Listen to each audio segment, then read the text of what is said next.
Greetings and welcome. Another beautiful day, getting ready for a glorious weekend. And just wanted to catch up with everybody here. We are getting ready to go live tomorrow with an all star panel. Hopefully, as long as everybody is able to show up, that will be awesome. And hope to see you all there. We're going to have the 40th episode of the Gray Stage podcast. Episode number 40. Well, we've been doing this since January 2020, right during, right during the COVID, a little bit before it really became a pandemic. But that's when we started this, I think in mid-January of 2020. So episode number 40, we're just moving right along. Again, when we first started doing the podcast, I really had no idea what we were going to do, what type of format. Just figure out, just get on there and kind of go over the book or certain parts of the book or something. And I really like the format that we've done. I think since probably episode number 9 or episode number 10, where we're just basically uh, running through, reading through the book, having Dan Hennon read through a book. I think is the best way, and then just kind of stopping periodically and then talking about whatever is in that chapter, whatever the topic is. So that's been the format, and I've been very happy with it. So it's still the question of, okay, once we get through the book, we're on page, I think, 167 in the physical book, and we still have maybe about 30 or so, 30 or 40 more pages to go. And then, okay, then what do we do, right? So that's been the other question of what to do after that. Let's see if I like any of these other filters better. That's kind of cool. The glow. So that's another. No, don't want to do that. That's been another question. Another issue is what to do afterwards. But for now, we're just going to keep rolling on. And because we have so many people on the panel, hopefully, if everybody can make it tomorrow. This will be at April 29th, 2023. This will be live. We will be live right here on the Gray Stage YouTube channel at 12 p.m. Pacific time. We'll definitely go 1 hour. We try not to go any more than over 2 hours maximum. But again, with so many people, so much to cover, it just kind of this episode kind of got away from me in a couple different ways because um, I had started off just obviously just wanted to kind of talk about the cars because that's what's going to come up is the car exchange between Kamel's sister and Kamel, really. Even though one car used to be Sidra's, and she gave it to Kamel to drive around. The other car is Kamel's dad's car, technically was and always is. So that's the other thing. So, anyways, I was trying to document all of that stuff, going back and just saying, okay, let me just, let's go back and so I can get a clear timeline of these cars, when the car exchanges happen, what these cars are, whose cars they are, all of that good stuff. And it really sent me down a couple rabbit holes. Hey, little bear, how are you? Happy Friday. So it sent me down some rabbit holes that I'm still kind of going back over and kind of brought back some things from the day one journal that I wanted to cover separately. And so some of the things that I was looking for in the day one journal were what were the conversation? What was David writing about when it came to Kamel's family? There's some interesting posts, really interesting posts. Probably the most interesting one that I've found is from July of 2014, and it really goes into David and his wife and how Kamel is arguing on the phone with her family, and there's a lot of problems there. And you can imagine sometimes words get said, and it's hard to take those things back. You can't just take back words that you said. You can be forgiven for it and apologize for it later on and everything, but it seemed like everything was going really good for a couple months. Then Kamel gets into some argument with her family, over the phone, and that creates tension between Kamel and David, according to David's journal. So I thought that was another big key takeaway from there. Now, the car exchange that we're going to focus on in this next podcast really happens on October 18th, 2014. And so I was looking for, okay, what was posted on that day, what was posted the day before, what is posted the day after. So the day before, David does write about Kamel's family, but he's saying it's just too messed up. He uses the F word, but it's too messed up that he can't even articulate it here in a day one journal post. Um, but that was the big takeaway from there. But on the 18th, when this car exchange happens, he doesn't really post any. He posts like one sentence, a very ominous sentence, very cryptic sentence, I guess.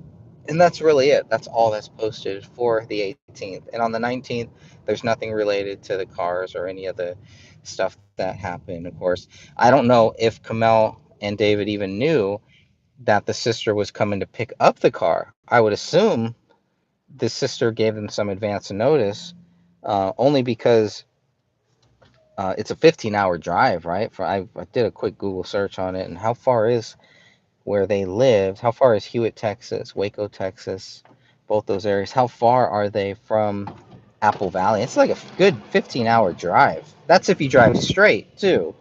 So 15 hours, man. I'm stopping somewhere overnight. So that's a 2-day drive. That's a 4-day drive. They're back and forth. If unless you just want to go for it and just go that 15 hours, which some people do. That's just a rough drive. But anyways, regardless, then Sidra, when she gets to Apple Valley, she goes, according to the police report, she goes directly to the police station to try to get some help with the car. So it makes me wonder, was there some type of issues with the car, the back and forth and everything? Did they not want to give up the car, or I don't know. I don't really understand what the big beef was about the car. Why take back the car? Why did Sidra want to take back Kamel's dad's car from Minnesota all of a sudden at this point here? That's another thing. Now, the car had been there for about 6 months at this point, and that's what the preview that I did kind of goes through. Just because I didn't want to spend too, I'm jumping all around here. I only got a couple minutes, but I did a PowerPoint. Really, just wanted to do like a bullet points. That turned into a PowerPoint of, okay, they fly out to Texas, they drive to Texas, then they fly to Hollywood to meet with these people, David and Kamel. And so I kind of documented all of that stuff just to get a nice, easy timeline for our fellow researchers, because that's what this really is for. This YouTube channel, all the stuff that I do, the book, it's all for fellow researchers to help with their research. Not for me to tell them what happened and what didn't happen. It's to make the research as easy for people as I possibly can. That's been a big goal of mine, a big challenge in some cases too. So that's that is that. So that's why things may seem a little bit tedious, a little bit slow at times. Like, why are we even talking about? Why are you talking about the cars? Who cares about the cars? Who cares about this? Who cares about that? Well, I do. That's why I talk about it. That's why I wrote about it. I do believe there's something. It's a very crucial day. This car swap is the last time that Kamel's sister will have the opportunity. Talks to David first of all, so she's one of the last family members to talk with David Crowley, and it doesn't go well from what she's saying. Now there's still some questions that I have, but I think a lot of those have been kind of answered, and some you go back, it's like, they're not really, this isn't even relevant. For example, there was an image when this whole case first started. um, I think it was Joe Segura. I think he's the one who posted the Google satellite image of David Crowley's home, and there was a black Audi in the driveway. And so it's always been kind of back and forth. Is it what is this Audi? What is this Audi? Where did this Audi come from? Because we know Kamel's dad had many cars, not just one or two cars, had many cars. So okay, maybe that's one of the other cars. Maybe they were there. But then okay, well then where is the gray Toyota that David had, that Kamel's dad gave him as a graduation gift in 2009? Where's this black Toyota too? Where is the Acura, that Kamel's dad lets Kamel borrow in May of 2014? Where is all this? And so it just kind of gets jumbled around, and I just wanted to get everything clear and make sure that everything was kind of documented properly. And so this PowerPoint, that's what I ended up doing with that. And with so many people on this panel, and in an effort to not confuse people any further, I figured, well, you know what, I'll just make it kind of almost like a preview show. So I did a 6-minute show, as some of you may have seen that, you may have watched that. And it's an introduction to Saturday's show, basically.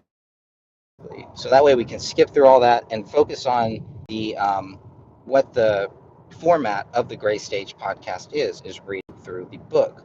So a lot of the stuff you see in the PowerPoint won't be what we cover in the book. We can go back over it, and we can even go back over that PowerPoint depending on time, depending on how much time that we have for it.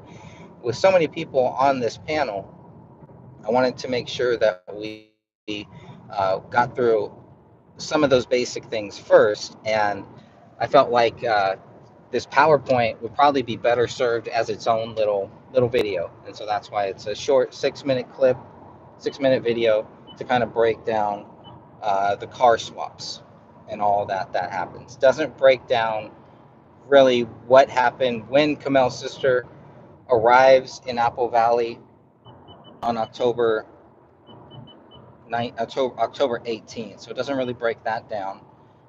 But I wanted to just kind of it kind of sets the groundwork for it, because that exchange alone, her going there in October to pick up the car, why? Then a couple days later, David and Kamel have new phones. So now they have different phones, and it's my understanding that um, Kamel's dad was paying for both of their phones prior to October of 2021. Whatever happens during this October trip, that leads Kamel's dad to stop paying for David and Kamel's phones, which I was like, that's pretty generous to pay for their phones too in the first place. But so anyways, so then that all stops. So it goes through the whole how the phone records, um, what do they show. We're also going to cover. It's really a lot of the 94 pages. So when I wrote the book, I didn't have David's day one journal there. I believe I had spoken to Kamel's friend. I do believe at that point, and that was a big thing that I asked her about those cars. And she even said the only time that Kamel went to Texas after they moved to Minnesota was twice, and that was 2 times for the cars.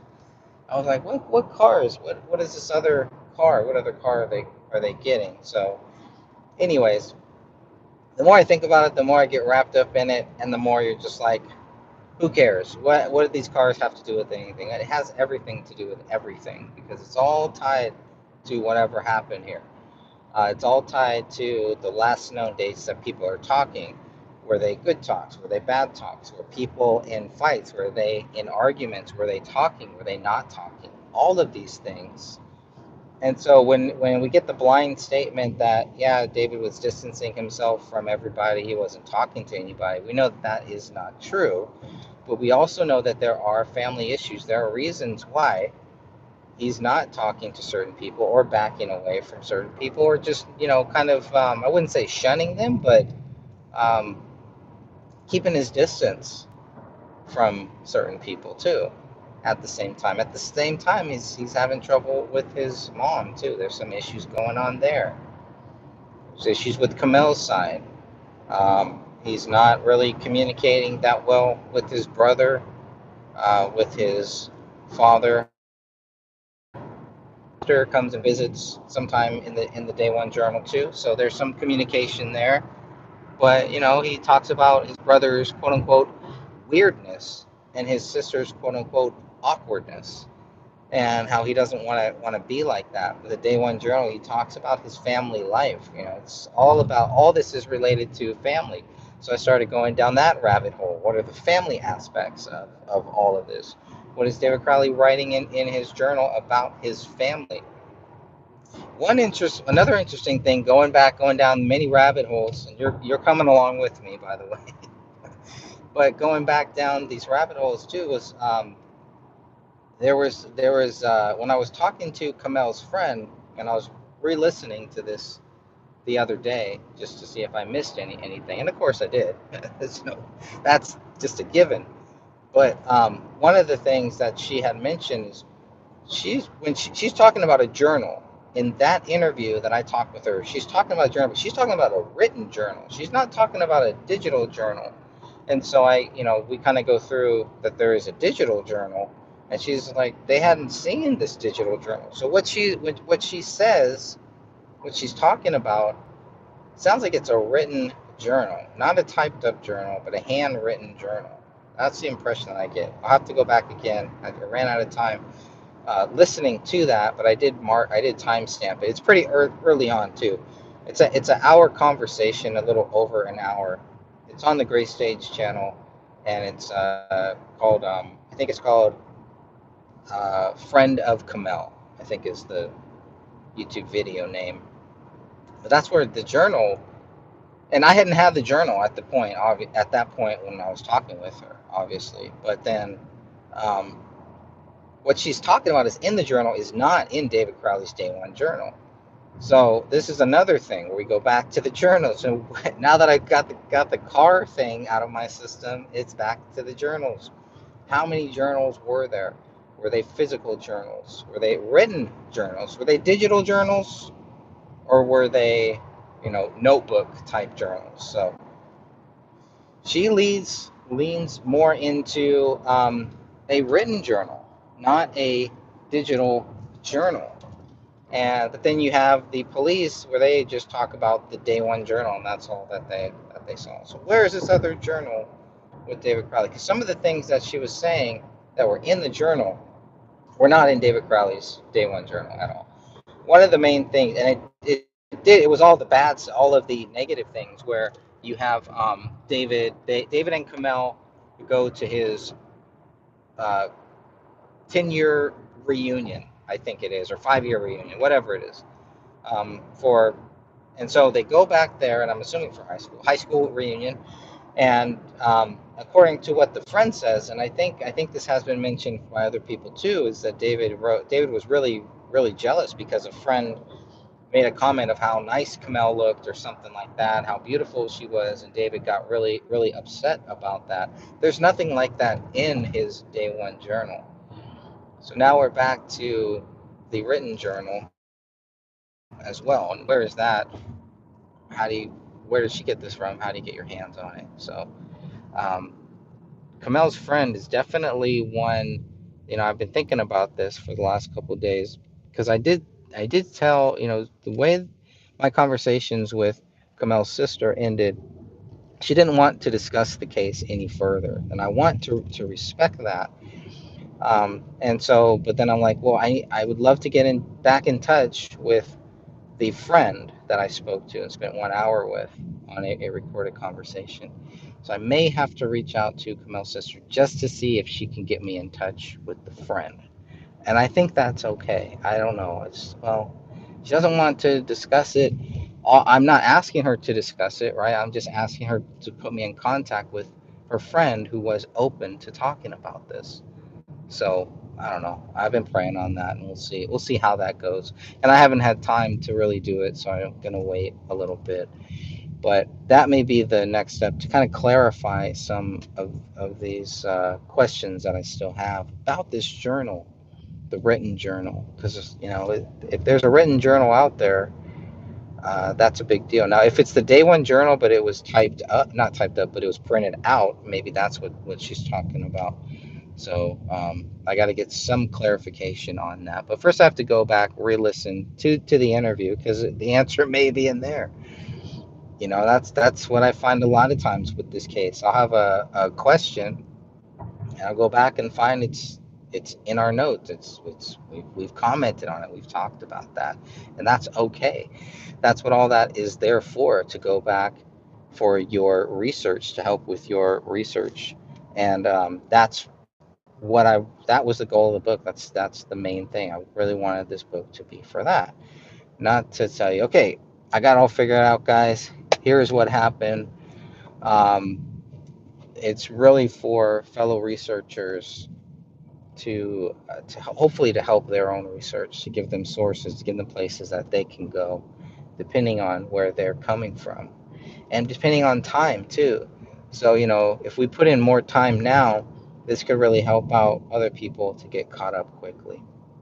We can't get mad, can't get frustrated at other people who aren't caught up to the same thing. Or, if you've explained something to the same person over and over again, or if, anything like that, like, it's just it's not a good way to live life, not a good way um, to treat this case, because there's just so many aspects to it, so many rabbit holes, so many vines that tie into other vines, so many spider webs, or I guess maybe that's a good way to kind of look at it. All just kind of are intermingling, and so to go back periodically to refresh your brain and to almost try to start over in some cases, I think has been very, very helpful, and will only help with getting to the truth, and making sure that we do the best job that we possibly can when it comes to this case. And that's the goal. And now that I have arrived at my destination, good people, I do hope you will be able to join me tomorrow, Friday, April 29th, 2023, right here on the Gray Stage YouTube channel. And we're going to have a nice host of panelists, I'm hoping. And then we'll talk about the book. If anybody has anything they want to talk about, any questions, we'll go over all of that stuff. And I'm really looking forward to it. I think it's going to be a really interesting show, and I'm looking forward to not only talking about um, the cars and everything that is in this book too, but we can always go off topic and come back to the book later, because there's still 30, 40 more pages to go for this book, maybe a little bit more. And then I need to figure out, what are we going to do after that? Where does the podcast go from there? Do we end it and call it a day, or do we keep going with just other topics and things like that? Do we go back over the book and start from the beginning of the book again? So I don't know. But if anybody has any thoughts, questions, comments, concern, please leave a comment at the end of this video. And God bless you all. Thank you all again. Hopefully I'll see you there tomorrow. And if you have any questions, or any comments, I'll try to catch as many as I can during the live stream. God bless you all. Have a great day.